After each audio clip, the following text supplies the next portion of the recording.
Assalamualaikum warahmatullahi wabarakatuh. Kalian harus tahu, sebelum menjadi ikan hias yang mahal, ternyata dahulu ikan arwana pernah dijadikan ikan asin. Pada awalnya, ikan arwana Indonesia hanyalah sejenis ikan konsumsi biasa yang kadang tersangkut jaring-jaring nelayan, terutama nelayan-nelayan di daerah Kalimantan dan Sumatera.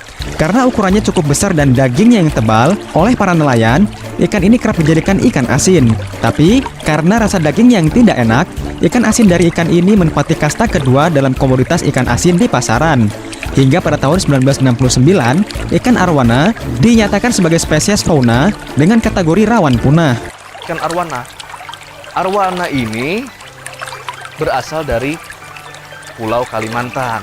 Buat kalian-kalian yang berada di Pulau Kalimantan, berbanggalah kalian. Karena apa? Kita punya ikan yang sangat terkenal mungkin dalam lingkup dunia. Itu sangat terkenal. Nah, ikan arwana ini, atau ya biasanya disebut ikan siluk mungkin ya. Biasanya banyak yang sebut ikan siluk. Ikan arwana ini dalam bahasa Latinnya disebut dengan Scleropage formosus. Nah, itu dalam bahasa Latinnya. Nah, ikan ini merupakan ikan yang tergolong dalam satwa yang langka di Indonesia. Dengan habitatnya, yaitu tadi, yang saya bilang tadi adalah Kalimantan. Dan juga ada juga di Papua. Ikan arwana ini memiliki berbagai macam nama di dalam kesehariannya. Ada tadi yang Bang Zin bilang tadi, ikan naga. Terus ada juga bilang baramundi. Apalagi ya, Saratoga. Terus ada lagi itu namanya ikan siluk tadi ya, ikan siluk. Terus kayangan, peyang, terus banyak lah, pokoknya banyak banget namanya. Yang dari yang Bang Z sebutkan tadi, juga ada nama-nama lain. Dan ikan arwana ini biasanya memiliki habitat, ya tempatnya pada tepian sungai lah. Tepian sungai yang banyak ditumbuhi pohon-pohon. Ya, pohon-pohon ini contoh yang kayak putat, ya, rasau, dan entangis ya mungkin ya. Di mana pohon-pohon tersebut memiliki akar. Akarnya itu biasanya tumbuh ke arah dasar sungai lah ya, ke dasar sungai dengan batang pohon yang ada di dalam air. Nah, tetapi memiliki daun atau cabang-cabang itu rimbun. Nah, itu tujuannya mungkin ya ikan arwana bisa berteduh di bawah sana. Terus juga banyak seperti hewan-hewan yang bisa untuk dimakan oleh ikan arwana tersebut. Nah, teman-teman, setelah mengenal secara mendasar tentang ikan arwana tadi, sekarang Bang Zen bakal ngejelasin sejarah dari ikan arwana tersebut. Jadi sejarahnya ini Bang Zen sambil lihat-lihat di internet, menurut Wikipedia di pertengahan abad 19, para ahli tidak hanya menemukan jejak fosil dari arwana, namun juga arwana yang masih hidup. Nah, bisa ngebayangin kan, fosil kayak, berarti kalau bisa kita sebut arwana itu mungkin sudah lama ada ya, di masa-masa ya seperti yang Bang Zen bilang tadi, Bang Zen baca di Wikipedia di abad ke-19. Mungkin di sini disebutkan ilmuwan yang dikenal dengan Muller serta Schlegel berkebangsaan Jerman. Nah, menemukan ikan arwana pada tahun 1845. Lalu mereka menamakan ikan cantik ini dengan sebutan Osteoglossum formosum. Nah, itu tentunya kalian udah kenal ya. Kemudian pada tahun 1913, hasil temuan mereka ini dimasukkan dalam genus Scleropage dan spesies Formosus oleh dua ilmuwan geologi berkebangsaan Belanda, Max Weber dan De Beaufort.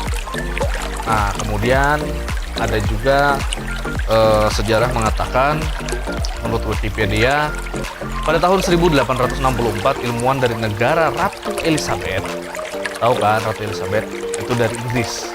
Nah, namanya adalah Albert Gunther. gimana ya bacanya ya? Genter. Ya, namanya Bang Zen nggak terlalu pinter ya dalam bahasa Inggris. Nanti bantu ya sebutinnya. Oke, itu aja dah pokoknya. Nah, ilmuwan ini menemukan jenis arwana yang berbeda. Dan itu mereka namakan dengan nama Scleropage lecharti. Nah, atau biasa disebut dengan baramundi ya. Kemudian pada tahun 1892, arwana jenis Jardini ditemukan oleh Cecil Chen, naturalis dan juga entomologis. Karena beliau-beliau itu adalah ilmuwan ahli serangga, tentunya yang tadi dari Inggris ya.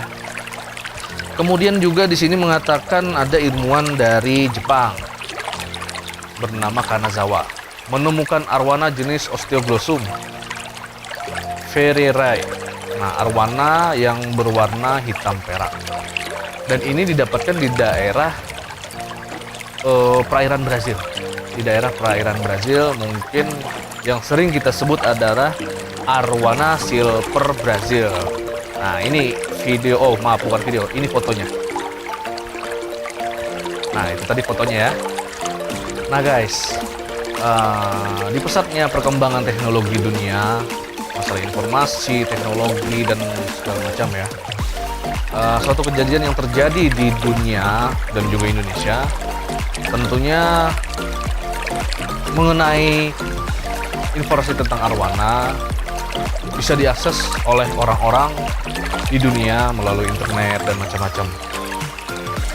Dan akhirnya ikan arwana yang terkenal dari Asia Tenggara dan khususnya di Indonesia, lebih khusus lagi di Pulau Kalimantan, itu menjadi sangat terkenal di kancah dunia dan menjadi salah satu ikan tawar terbaik atau tercantik di dunia.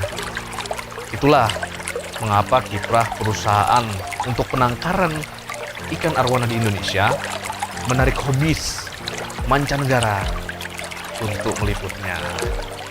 Nah, demikian pula kiprah pengusaha ikan hias di negeri jiran kita, ya negara tetangga lah, menarik minat hobis juga untuk memperdalam ilmu tersebut.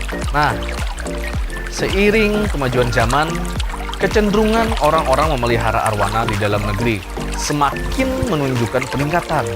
Apalagi saat ini lagi masa pandemi ya. Semua orang pada umumnya masih berada pada rumah masing-masing karena menghindari penyebaran virus corona. Nah, bersamaan dengan keluarnya peraturan pemerintah tentang ikan cantik yang perlu dilindungi, dan itu salah satunya adalah ikan arwana, sejarah kehidupan arwana pun menjadi berubah. Apapun kegiatan yang dilakukan oleh para hobis harus selalu diketahui oleh pemerintah. Maksudnya para pembudidaya ya, para pembudidaya. Dan tentang para hobis mungkin banyak menceritakan atau membuat istilahnya video konten tentang ikan arwana yang bisa diakses oleh orang lain.